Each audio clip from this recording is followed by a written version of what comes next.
Hi everybody, it's Steph from the Stellium Astrology podcast. As you can hear, my voice is still a little bit, quite a lot croaky.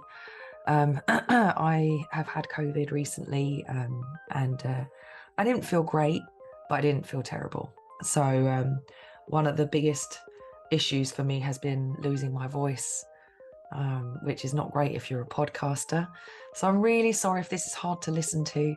I happen to think I actually sound quite sexy right now, particularly if I sing. I'm a bit like Phoebe on Friends when she goes, "My sticky shoe, why you stick on me," which is what she does when she's got ill, basically, when she's ill, and she thinks she sounds really sexy, and then she starts trying to catch cold from everybody because she just wants to be sexy and husky again. But yeah, whenever I get ill, I always think that my singing voice improves. I'm basically Phoebe. I've said it before. I've said that people go, "Oh, you're Phoebe from Friends." But I think I might actually be a little bit Phoebe. And as much as it annoys me to be Phoebe, I think I am a little bit. But she is my favourite anyway, Lisa Kudrow. I do love her.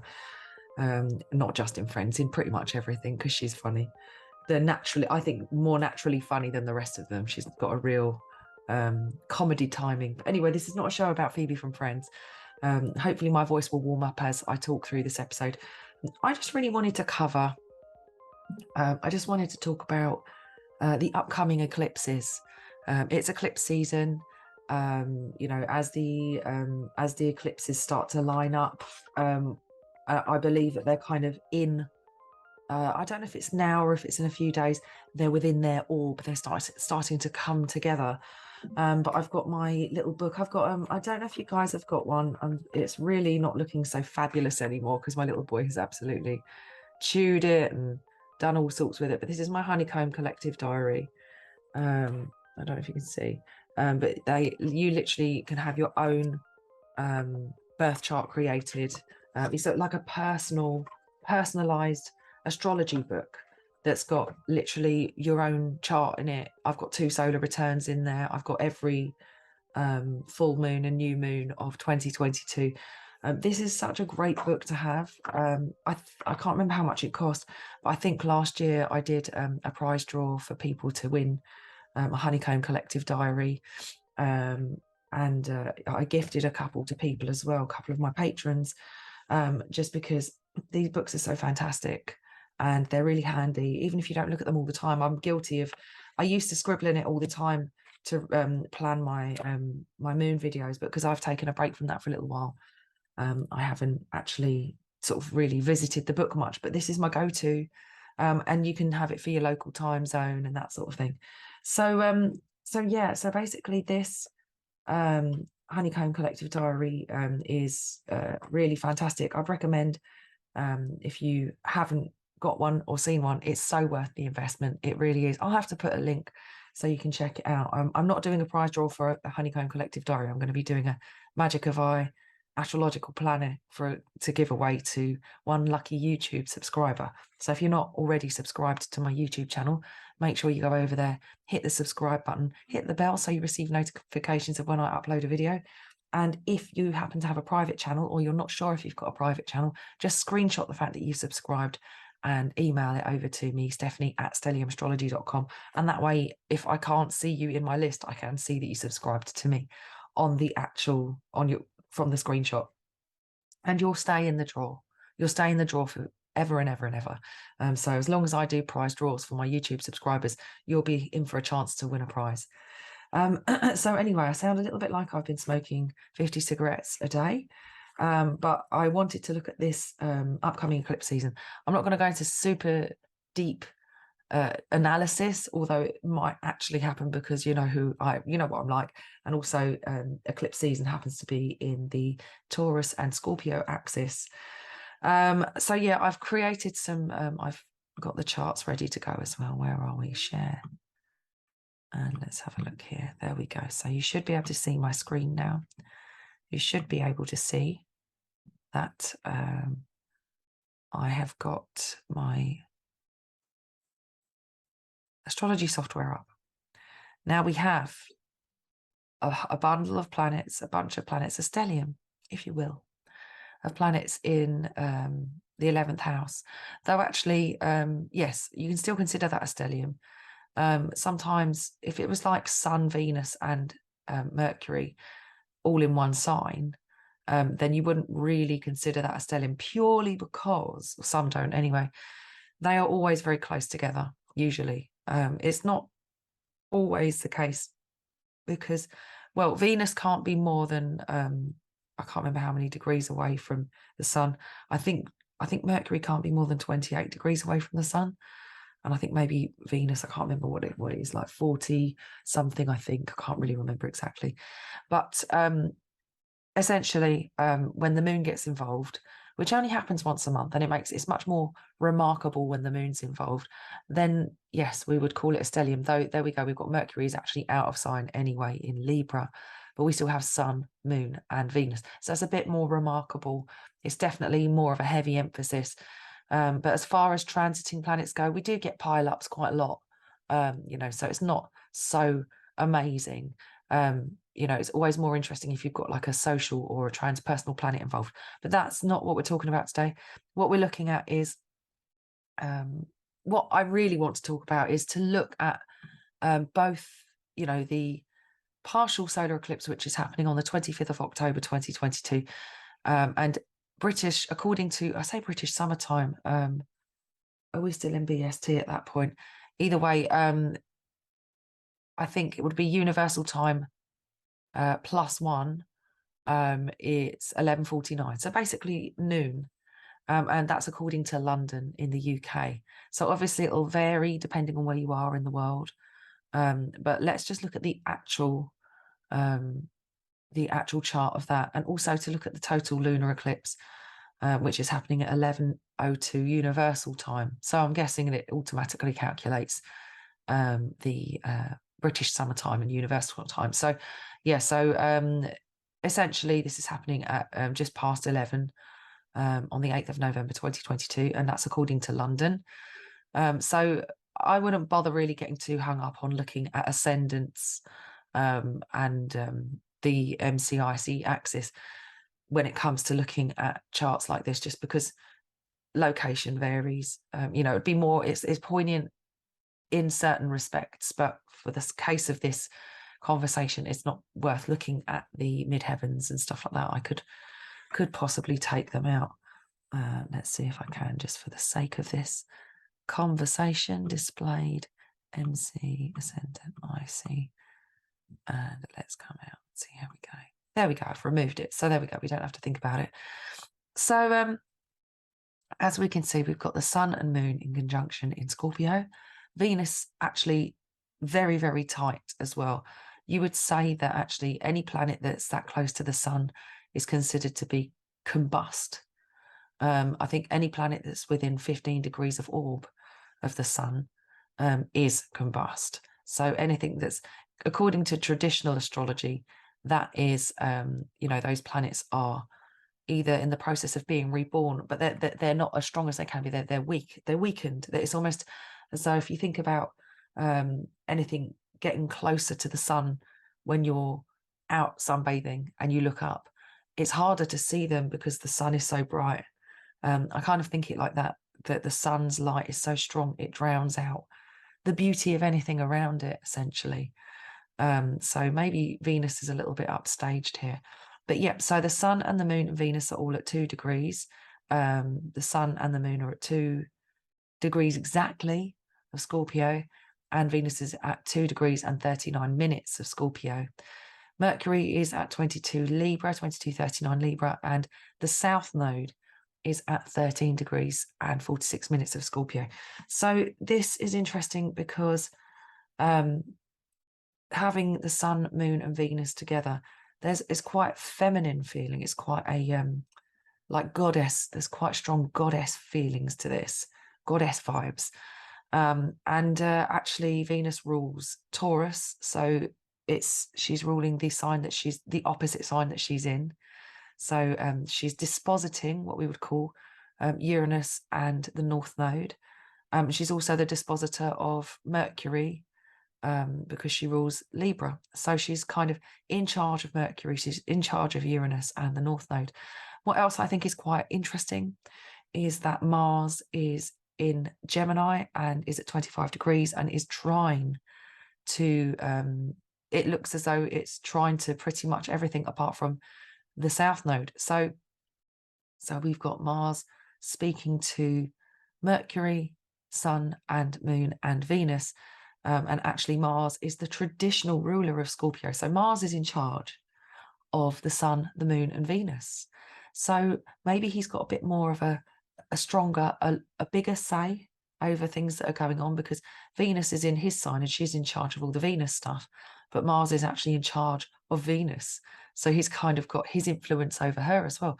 So this is kind of, I feel like this is quite subtle, but already we see that there are relationship indicators involved.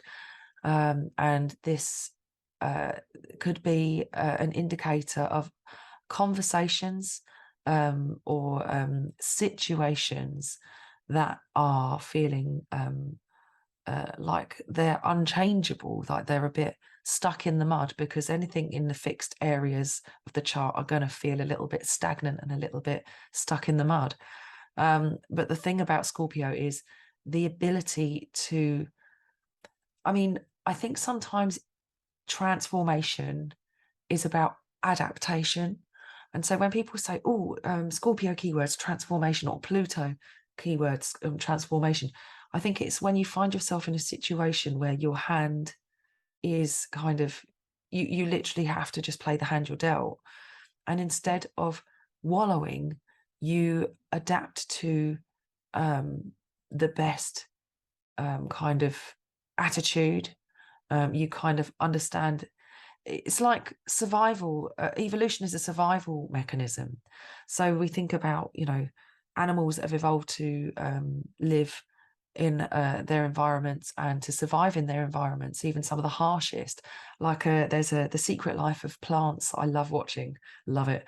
It's like David Attenborough, and he goes to, I think, up to the North Pole, and when it's not completely covered in, when I say the North Pole, like I'm talking like north, like Greenland, Iceland, those kind of places.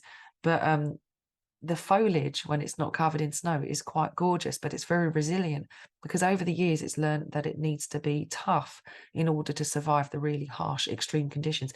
So some of the plants grow, but none of them grow taller than the others, because they understand that if they got any taller, the conditions would be so harsh that they would die. So they understand, which is interesting, because of opposite, having Uranus opposite this is that kind of group think. In my mind, Uranus can be the kind of the collective feel, with that Uranus Saturn square, that collective feel of understanding, sticking your head above the rest and kind of making yourself vulnerable because you're more noticeable, could be actually understanding the key to this transit of maybe at the moment it's better to just keep your opinions and play your cards close to your chest, because at the moment sticking your head above the parapet leaves you vulnerable to criticism or vulnerable to being noticed if you don't want to be. So it's interesting that this kind of sense of survival and evolution is part of the transformation gift that we get from Scorpio. And, you know, sometimes people are like a chameleon with the Scorpio essence. Some people, you know, they literally change their appearance and everything about themselves. Whereas some people, you know, it's more of like an internalized transformation. Obviously depends on where it's affecting you. But with this, with the sun and the moon, and, you know, it's often with a solar eclipse, the light of the sun is obscured by the positioning of the moon between the sun and the earth. And this is a metaphor for how unclear things can be during an eclipse. And you've heard me talk about eclipses before, I'm sure, where I kind of describe them as a sort of planetary snakes and ladders game, where sometimes you land on a square during eclipse season, which makes you slide down a ladder and you kind of have to start over, rethink your entire strategy. Whereas sometimes you can land on the bottom of a snake and you can slide all the way up. Did I get that wrong? Yeah. So you slide up, you go up ladders, but you slide down snakes. But yes, you get my analogy. It's essentially, you know, landing at the bottom of a ladder, you can climb up you advance yourself as sometimes, and sometimes you end up sliding down the snake. So having, you know, an eclipse season can be a time of great growth and sort of jumping ahead, but it can also be a period of going back, restarting, rethinking, and re-strategizing. It is by no means uh, a way of saying, no, it's not a good time to do something. If you're ready and you really want to do something, it could essentially mean that you just need to go back and think about, well, do I really need to do it this way? Is there a better approach? And sometimes it's a bit more serious. Like sometimes you can get unwell with eclipses, particularly if they line up on like your ascendant, for example. If they're prominently placed in your chart, you can, sometimes it can express itself through illness. They can be quite serious, but it's not the case for everybody, and there's no point worrying about this sort of thing, because you know, you can spend your whole life worrying and nothing will happen. It's just good to know that you know, these things are potentials, you know, and they don't, like I said, affect everybody. Like for example, I think I looked at the Queen and Prince Charles, and earlier on this year, I think it may have been March time, there was an eclipse that was on the Queen's, was it on the Queen's sun? The Queen's midheaven. I can't remember now. I think it might have been on her Saturn, something like that, and it ended up being on Charles's sun, something like that anyway, or is it opposite her sun? I can't remember.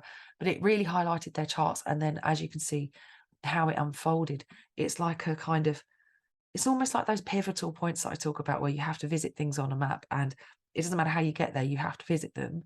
They're part of um the main pattern of your life, though how you embellish that tapestry through your own personal experiences is down to you the majority of the time. But those points that you have to visit are usually quite nodal. Not always the case with eclipses. There can be other indicators as well, but just it feels like eclipses, when they're prominently placed in your chart, when they're quite poignant for you, they usually do bring with them issues of major choices, crossroads, that kind of thing.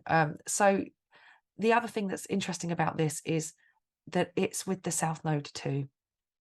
So when you have the luminaries highlighting, and depending on which luminary as well, highlighting either the South Node or the North Node, it'll give you an indication as to the direction in which you're going to be pushed into or working with, essentially.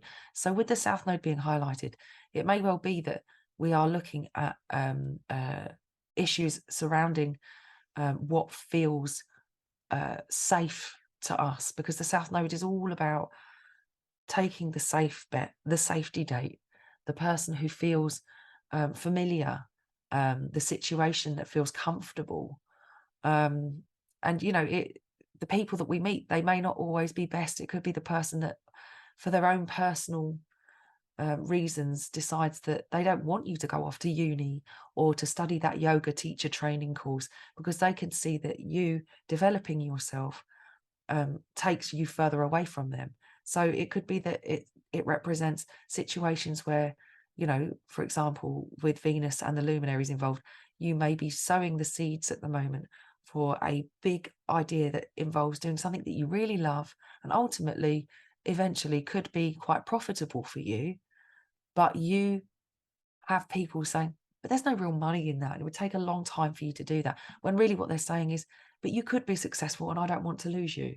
For example, you know, it's not always the case, but, you know, with the South Node, I think it was the Astro Twins, they say, you know, the South Node is where we have our past life PhD. It's all the stuff that we learn to such a great extent in the past. And this is our natal nodes, really, that it's just so easy to lean on those skills on a subconscious level, because you just don't have to work hard to access that knowledge. It seems to become, it's part of who you are. It's part of your kind of ancestral memory, or some kind of akashic record access you've got, that you can kind of tap into this unknown knowledge, this kind of source. So when we see something pulling us, awakening us, like we've got Uranus here in conjunction with the North Node, we are being awakened to stepping outside on a collective level. All the while we have these eclipse seasons, as Frank Clifford said, the Uranus is electrifying the eclipses this year. And Uranus is here to electrify, to literally wake us up, to jolt us out of our kind of sort of autopilots, really, out of our comfort zones, out of our kind of slumber, in order to help us to grow. And the nodes never work alone. They always work, just like the ascendant and descendant, just like the midheaven and the IC. They all work together. You can't have a transit to one without the other one being impacted as well. So it's not like it's exclusive, though having everything hanging around the south node is going to give us more of a weight towards that area. Like I've said, putting lots of balls, lots of balls. I'm thinking of the ball pits that you get at children's soft play areas, but putting all of those on a bed and then getting up and standing in the middle of the bed, everything's going to rush to that point because of gravity. And the way I see with when you've lots of planets sitting there together in one sign or one house, the gravity of that house is it has a pull. And that's what I'm seeing at the moment. The gravity is pulling towards the south node. Whether or not we are working in a productive way with that south node energy, that dragon's tail, where they consider it to be quite a malefic point in Vedic astrology. It's definitely not the most, if we're looking to develop ourselves and move forward in a productive way, this is definitely the place where we're going to come up with excuses of why not to do that. And, you know, with the north node, we've got all of the reasons why it would be exciting to just throw caution to the wind and to just go for it. Now, why would we not want to just go for it?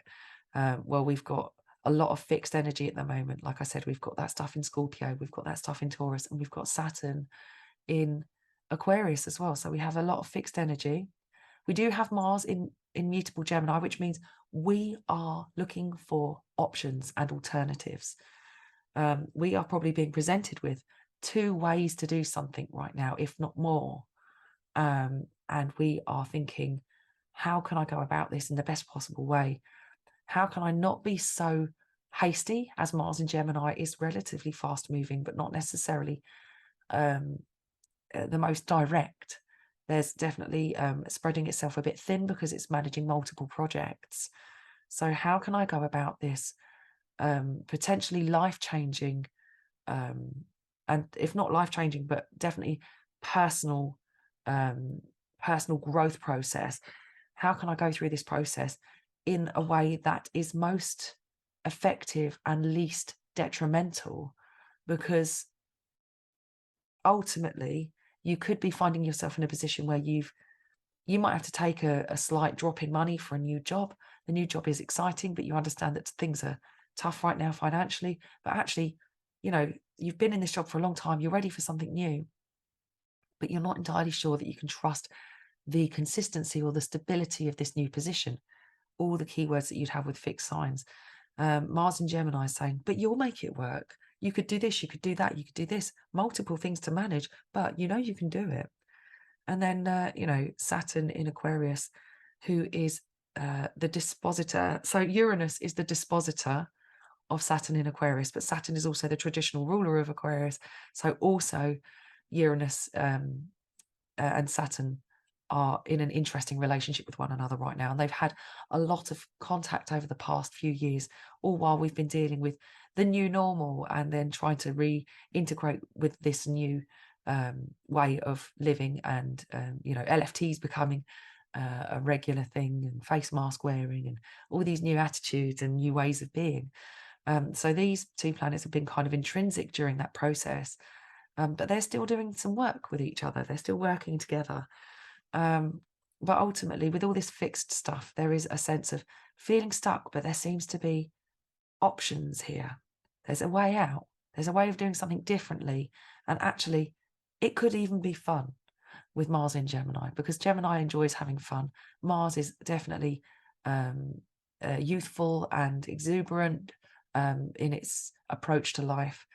And also Mars does rule, disposits, and is the ruler of Jupiter in Aries and Chiron in Aries as well. So this is also kind of interesting because we do have this Mars is playing quite a key role during this solar eclipse.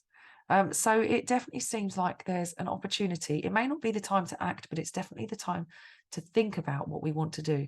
It's not a time to try to manifest anything, because if you're anybody who's sort of interested in a little bit of witchcraft or doing kind of spell casting, under the influence of an eclipse, it's definitely a lot more powerful, and you have to be very careful what you wish for. That rule of three, you know, anything that you kind of try to manifest or wish for can come back on you threefold. And not only that, you know, you may be misinterpreted, as is often the way if you're not completely specific and clear about what it is that you want. So, you know, ultimately, it's a good time to ruminate over this stuff, but maybe not the best time to start setting intentions.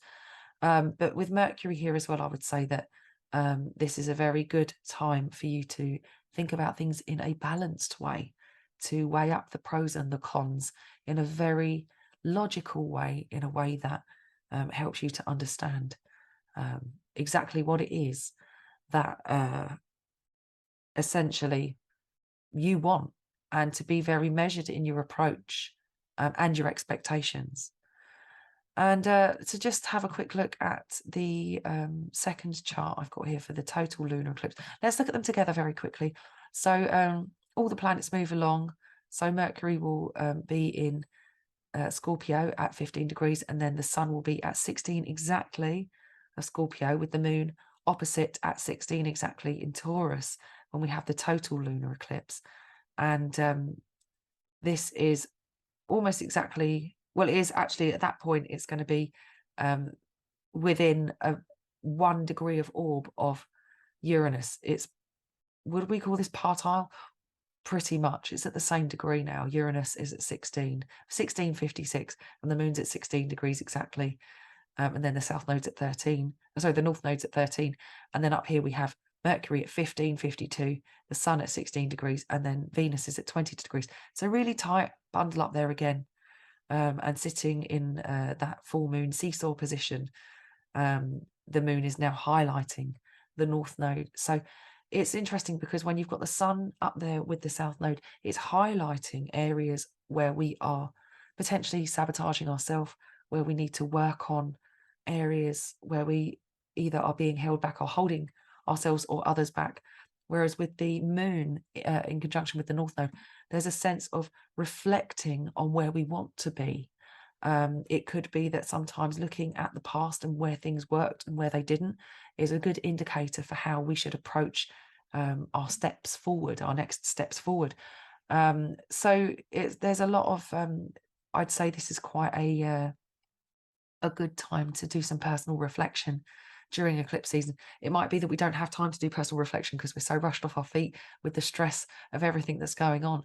And as you can see here, we've got Mars in the first chart for the solar eclipse at 25 degrees and 25 minutes of Gemini, whereas in the total lunar eclipse chart, which is 2 weeks later, we have Mars in Gemini at 25 degrees and 2 minutes of Gemini, where he's turned retrograde. So he's literally slowing right down, stationing. Now, let me have a quick look at the planetary speed. So yes, I've in the Honeycomb Collective Diary, it actually has like planetary speeds printed up at the bottom of the page. Saturn's planetary speed is really slow because he's just turned direct. So he's practically stationary in the first chart. In the second chart, he's definitely gained a bit of momentum. Whereas in this chart here, we have Mars really, really slowing down, really slowing down. And in the second chart, he's just starting to gain a bit of momentum in his retrograde motion. So we have one planet that's practically stopped but ready to move forward, Saturn, and then we've got Mars, who is really grinding to a halt and ready to start gaining momentum in a retrograde direction, in retrograde motion. So it's just interesting that this is all occurring when we've got planets really slowing down, really grinding to a halt. So yeah, that's interesting enough on its own, especially as we know how important Mars is in these charts, because he's the dispositor of the traditional dispositor of all of the planets in Scorpio and all the planets in Aries. So when we have the full moon position, when we have the total lunar eclipse. At this point, we have the moon obscured by the Earth's position and the sun's position. So the actual the moon is there's a shadow cast on to the moon from the Earth. And there's lots of different types of shadow. I've written about it for my patrons, and I've recorded a video, I believe, as well. I'll have to try and remember to link that in the bottom.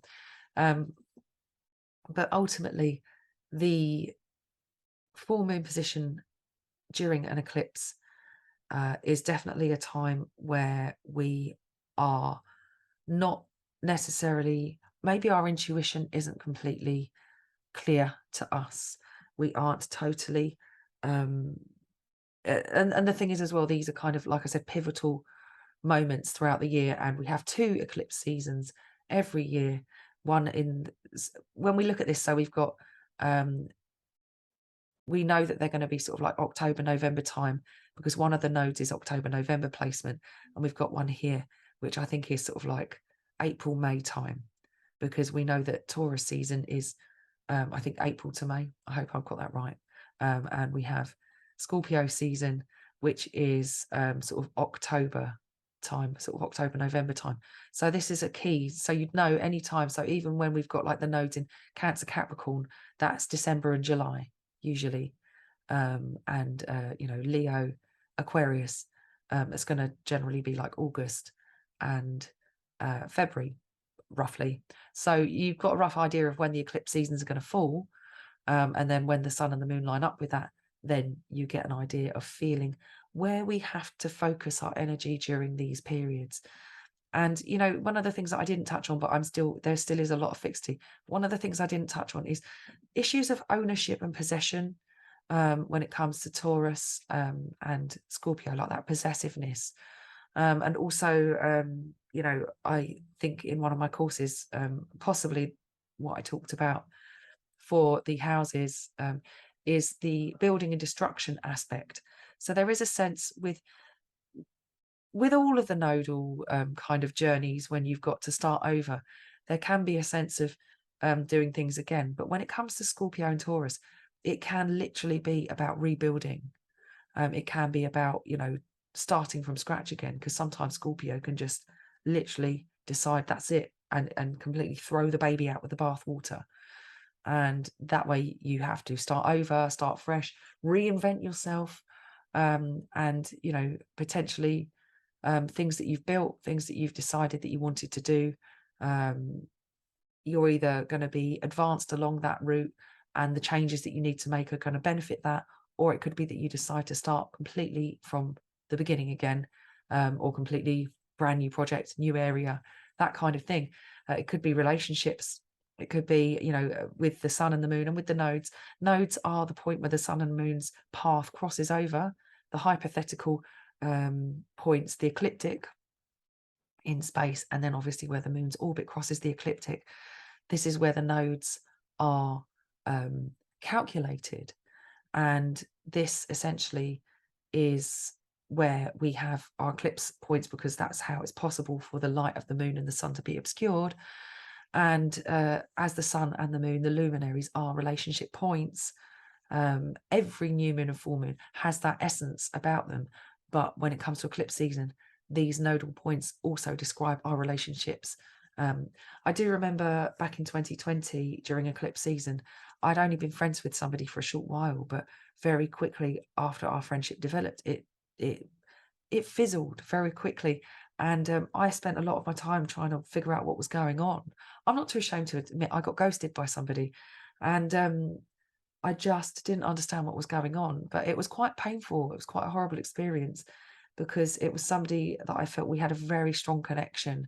And I, being my very hopeful and optimistic self, allowed myself to get involved wholeheartedly. And if it had been a romantic relationship, it would have been the type that I would have thrown myself into without really thinking about it. It was a friendship, but ultimately it doesn't make it any less painful when these things don't work, because I don't know about you guys, but myself personally, any relationship that I really believe in, I put all of myself into. I try not to do that anymore because it's hard.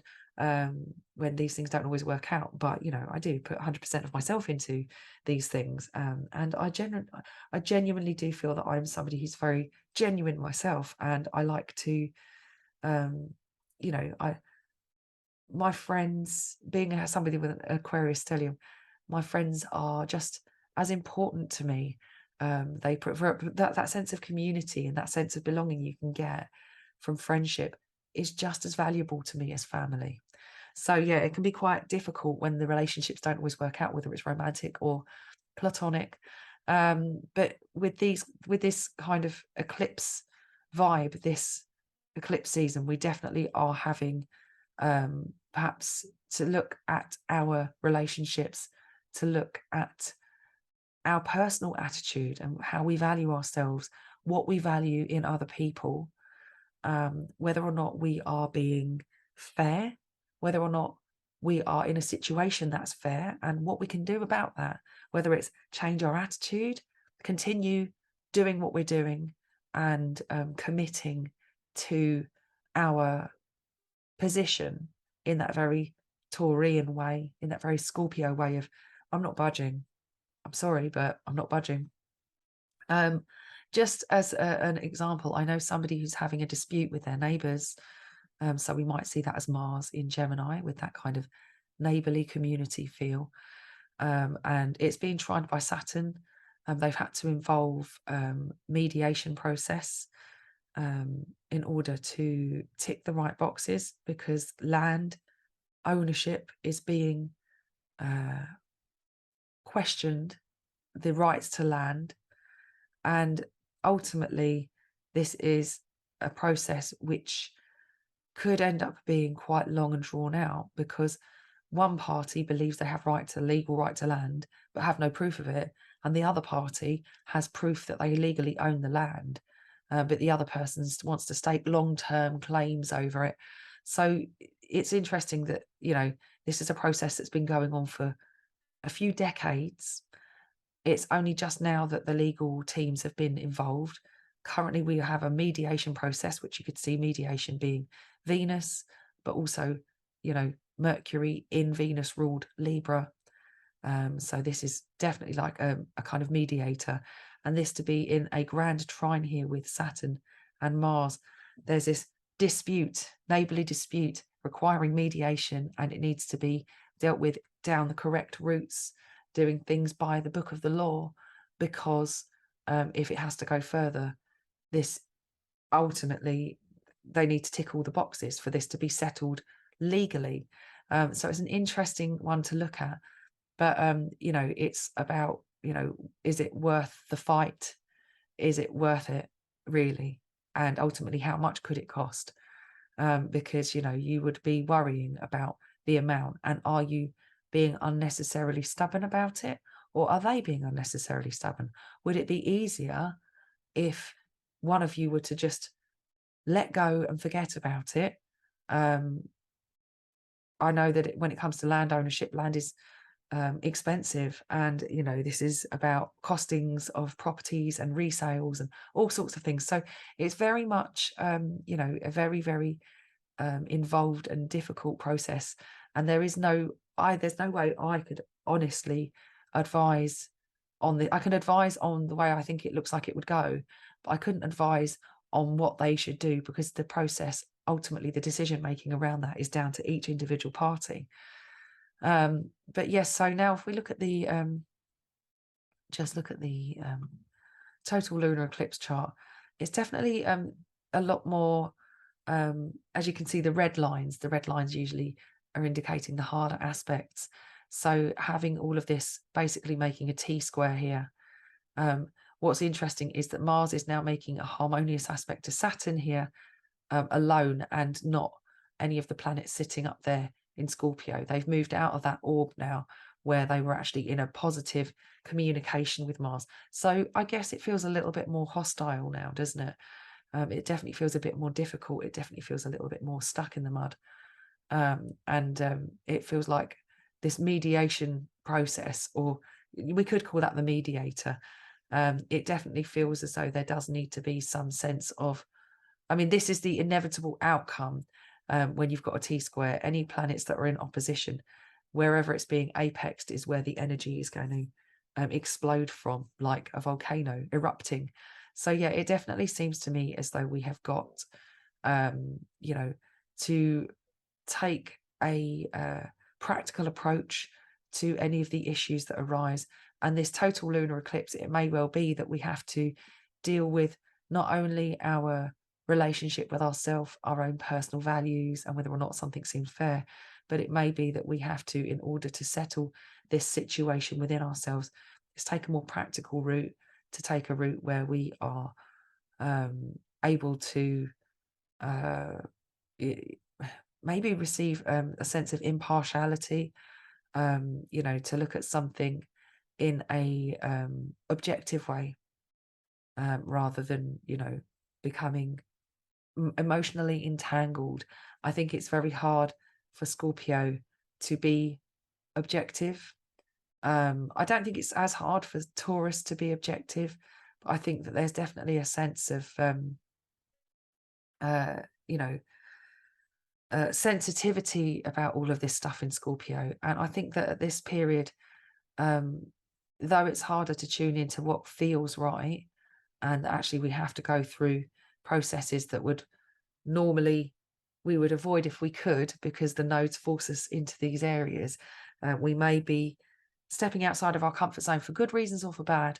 But normally, if you're somebody who shies away from new opportunity because you're just scared of failure, or maybe you're somebody who, you know, doesn't want to do it because you just feel happy with how things are and you don't want them to change when really they do need to change.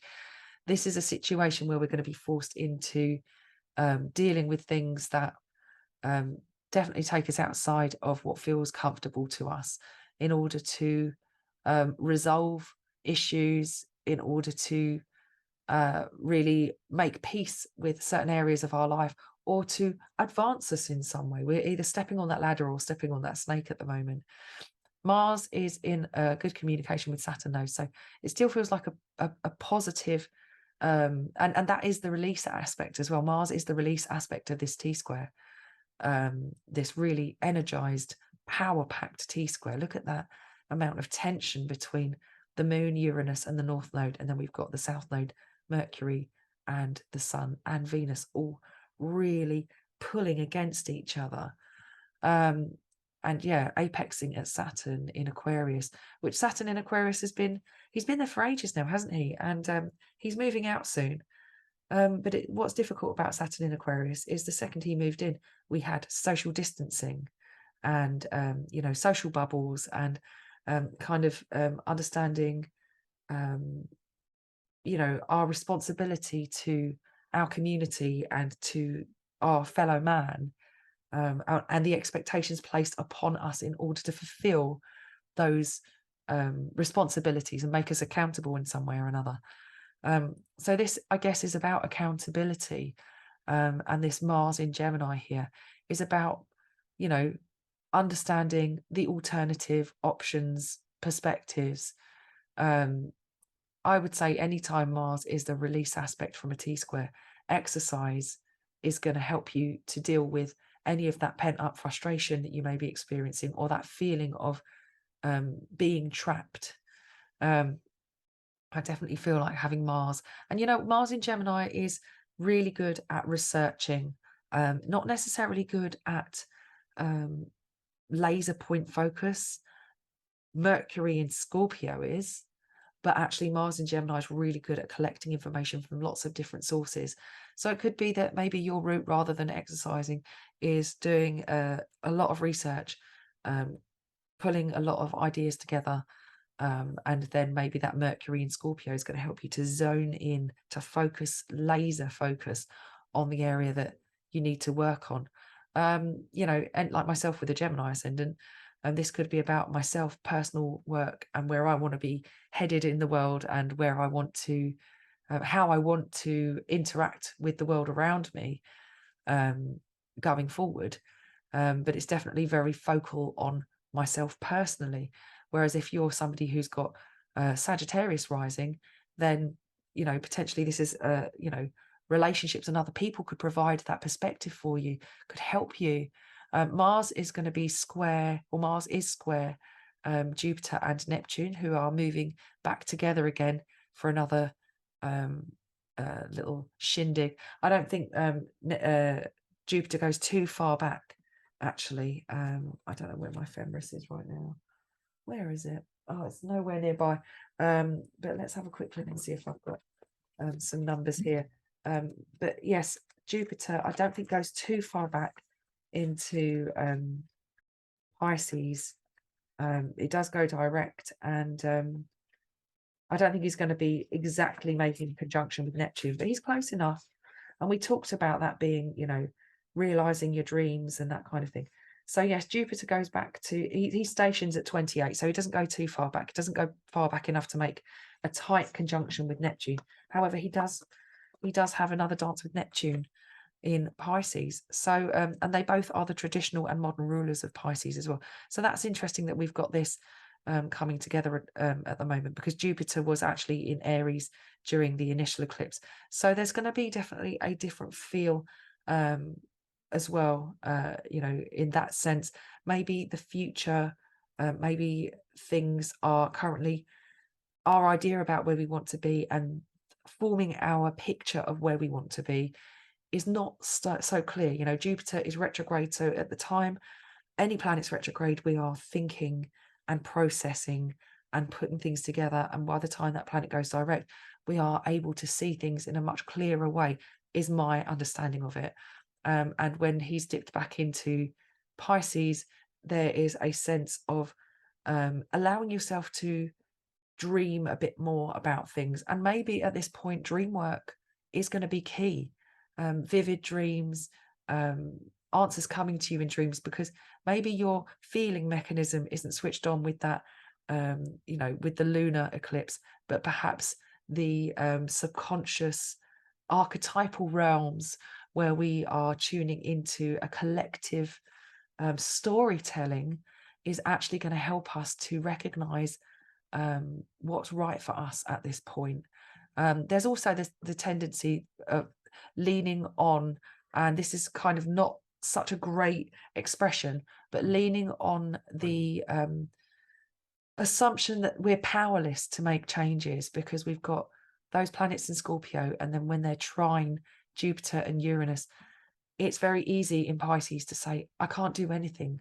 I'm literally stuck here, sacrificing your opportunities because you don't feel able to make those changes. Mars squaring those planets from Gemini could be giving you lots of options, giving you lots of ideas about how you can approach, you know, your conundrum situation, and, you know, how you can help yourself out of that. Because Mars isn't going to sit there and do nothing, even though he's retrograde and it might not be the best time to take action. He's rethinking things. These guys are rethinking things, but let's not get trapped in the illusion that we can't do anything to get ourselves out of our situation. Ultimately, with the power of these eclipses, not only do we have this ability to adapt and evolve and transform with the situation we find ourselves in, and learn new survival skills, which not only help us in our current situation, but also help us in the future when we find ourselves in similar situations, or we find ourselves in a situation where we feel equally powerless and we think, I don't know how I'm going to do this, or I don't know what approach I need to take. You can always look back and say, well, this is how I dealt with this last time, and I learned X, Y, and Z. So these skills I can apply to this situation because I've learned how to survive and adapt in this environment. And with, you know, anything in Taurus, not only do we learn how to adapt and how to survive in new, hostile, or unhealthily comfortable environments. Anyone with a Scorpio moon will tell you, or anyone with planets in Scorpio will tell you how they've either been thrust into survival, or they've been almost held hostage in situations that create a comfort level that's almost impossible to grow out of. A little bit like I was describing those plants that don't want to stick their head too high, because they know that if they stick it too high, they're going to catch the frost and they will definitely die, you know, that kind of thing. So instead of living in that kind of let's remain here and not make a peep because we don't want to be sort of like, I don't know, singled out and penalized actually this confident Taurian placement for the moon, who, yes, likes to sit in its own kind of comfort zone, but is being awakened to the potential that they could do things differently. And, it doesn't have to be a fast overnight process, especially not when you've got Uranus in Taurus. It doesn't necessarily mean it's going to happen overnight. It's a slower process of awakening and change. But ultimately, the changes that do occur are usually have a lot of longevity. They're not like a one-hit wonder overnight fad. So we have got this ability to adapt and then to build not only something that's reliable and consistent in our lives, but also something that is going to be a steady and firm foundation for the future. So yeah, I think that this eclipse season really shows some promise, because whether we like it or not, are going to be anything that happens to you, any reaction, any feelings you get during this eclipse season. Instead of reacting and thinking, why is this happening to me? Ask yourself, why am I reacting this way? And if you are being presented with a situation which feels like it might not be the safest option, why not toy with that scenario of not having the security that you would normally want to have, and how you could grow through that intensification of pressure. It feels as though there's a sense of taking bigger steps in order to be more autonomous in an emotional, psychological, and also physical sense, through engaging with our surroundings and the people that inhabit them. But remember, dream work right now is probably going to be, during that eclipse, is probably going to be heightened. And I feel like the truth is going to surface through that. So Mars is going to challenge us to check in with what feels right, and whether or not that resonates with what our subconscious mind is trying to tell us. Perhaps maybe you should be looking more at synchronicities rather than the facts right now, following the little threads that the universe leaves for us in the little patterns that we can recognize on a daily basis, rather than what is hard fact written on paper. But you need to have, with Mars apex, trining that apex of that T-square, somebody to keep your feet on the ground in the process. So I feel like that's enough said about that, really. It really feels like an interesting time. Definitely going to be interesting for me. The last eclipse season, I really burnt out, and I haven't returned fully to my work in the way that I did beforehand. So I'm hoping that maybe this is going to be the jump start back into things, but who knows what's going to happen. Whenever Uranus is involved, you can predict as much as you like or toy with potential outcomes, but ultimately Uranus really is the unpredictable, and you can't always see it coming. So yeah, I hope that you found it interesting. As previously mentioned, if you are interested in being entered for a Magic of Eye Astrological Almanac, then please subscribe to my YouTube channel, hit the subscribe button and the notifications bell. Email me, Stephanie@stelliumastrology.com. That's Stefanie @stelliumastrology.com, with your screenshots if you are not sure whether your YouTube channel is private and you still want to be entered into the draw and future draws, all future draws. I don't know if I've got anything else to share with you at the moment, but I think I'm going to go get myself a drink and rest my croaky voice. Apologies if you found me hard to listen to. I can't really do much about that until my voice decides to return to his former glory. I don't know why my voice is male. He just is.